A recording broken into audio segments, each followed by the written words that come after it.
little bit about Duke basketball. Our friend Jay Bilas, great to have you here with us. Great to be here. Thanks for having me. Good to see you. That looks incredible. So that's going to air on Thursday, the first thing to kick off the big ACC network. We're very excited about that partnership. Let me ask you this. When did you know that recruiting class that you were a part of was going to be so special? Well, I thought it would be when we were ranked #1 in the country. The recruiting class was ranked #1. We were all top 50 players in the country and all that. But, this was pre-internet. I didn't know what half the guys looked like. And I'd heard of all of them, but I'd never met any of them. And I knew for sure when I met Johnny Dawkins, my family was going to Washington, D.C. to drop me off at school. And so we were going to land in D.C. and look around and drive down. Coach K heard about it, and he says, well, go. You need to hook up with Johnny while you're there. So I called him. I went over to his house. This is literally true. I knocked on the door, and this little skinny dude answered. And I'm like, is your brother here? And he was like, well, who are you looking for? And I said, Johnny Dawkins. He goes, I'm Johnny. And I was devastated. I'm like, this is not good. Like, this is the guy. Right. And we hopped in a car with 3 of his friends, and we went to a local playground. We played pickup for 2 or 3 hours. And that's when I knew. Like, wherever he goes, I'm going with him. Because he was the best player. He was the best player I'd ever played with. Wow. And you played 82 to 86, right? Yeah. And first couple of years, or at least the first year, was a struggle. But then after that, y'all won 24. Last year, I think you won 37 games, lost the national championship. Never nervous, purpose. Right. All right. But talk to me about that team. I'm sort of getting somewhat nostalgic. I see my man Billy King on there as well. Billy King, great defensive player. I mean, I still think he cheated against Mark Macon. Okay, I just want the record to show that. And Billy knows I feel that shot way. at 25 times in that game. That's right. And Billy hit him on the head, on the arm about 20 times, and then get called for a foul. But talk to me about how much pressure, if there was any, at that particular moment in time, on Coach K, because they're going through a couple of rough years initially before they really started getting things going. What was life like for Coach K then? That's a good question. My first year at Duke was his third.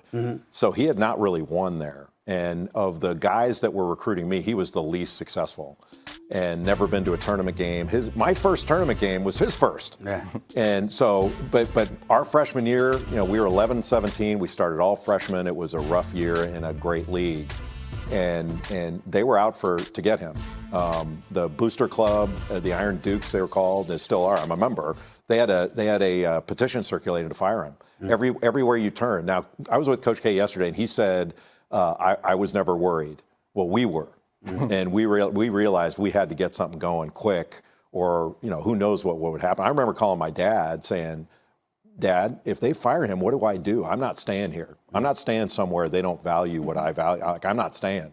And he talked me off the ledge. He goes, well, you just shut up and play. There's nothing you can do about it. Right. So what was it? You said that he was the least successful of the coaches that recruited you. How does somebody like that land a #1 overall recruiting class? What was it in that process that was able to sell you guys like you and Dawkins on coming down there to try to build something special? I just knew.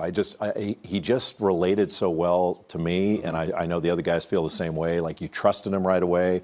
Everything he said was true. Like, he wasn't just, kissing up to you and all that. And he actually, back then in my high school, when you were a senior, you could go off campus for lunch. So he took me off campus for lunch. And a bunch of coaches did that back then.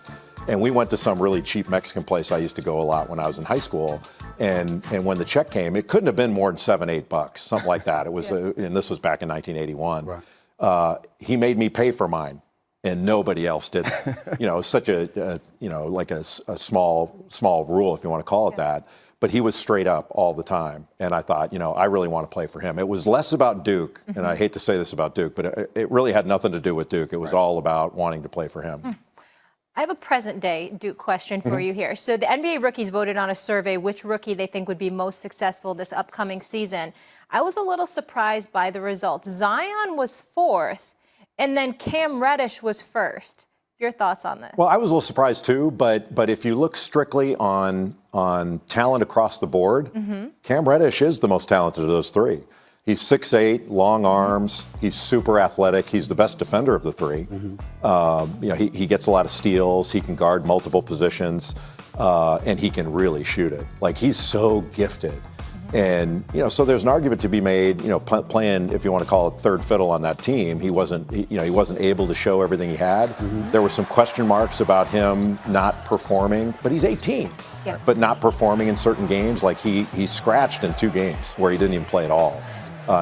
It's concerning, but when you factor in he's just 18, but in today's NBA, that's a fair point to say he could have the best career long term. I'm going to give him the benefit of the doubt because I was hard on him from the standpoint that I knew what his abilities were. Right. I'm like, for him, especially when Zion went down, to not take the bull by the horn and really go after it. And I say, if you ain't doing that in college of 35, 37 games, what you going to do when you got an 82-game obligation? But then he came on and admitted, look, man, I had bad eating habits. I was eating pizza. And burgers and stuff like that. So my condition, I give him I said, all right, okay, I got that. So he learned his lesson. But I want to get back to Coach K with you for this question.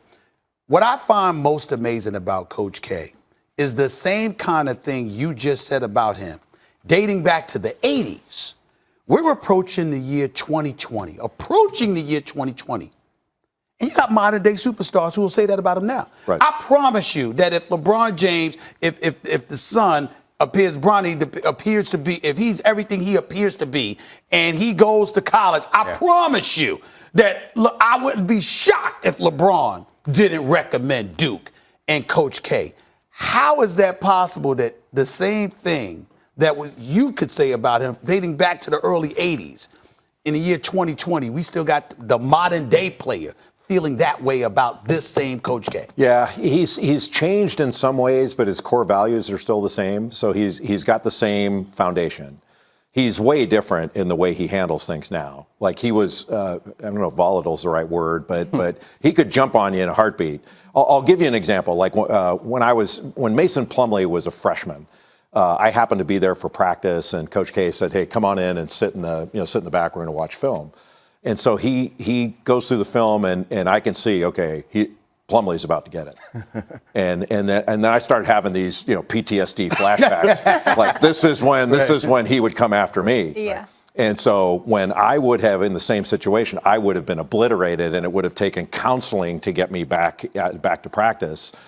He said to Mason in a very, very monotone, he said, "Mason, I've never had a good player do this." Wow.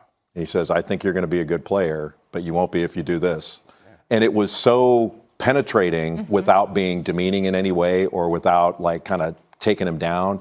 It was empowering in a way, if that makes sense.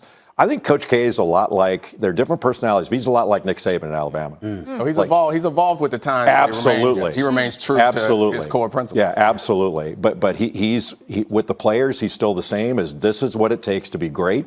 If you want to do it, will be great. If you don't, the door's right over there. But he's still compassionate, and he works with you. Like, I wouldn't be in the job I'm in now if it weren't for him. Like, I told him when I was in high school, I'm interested in broadcasting.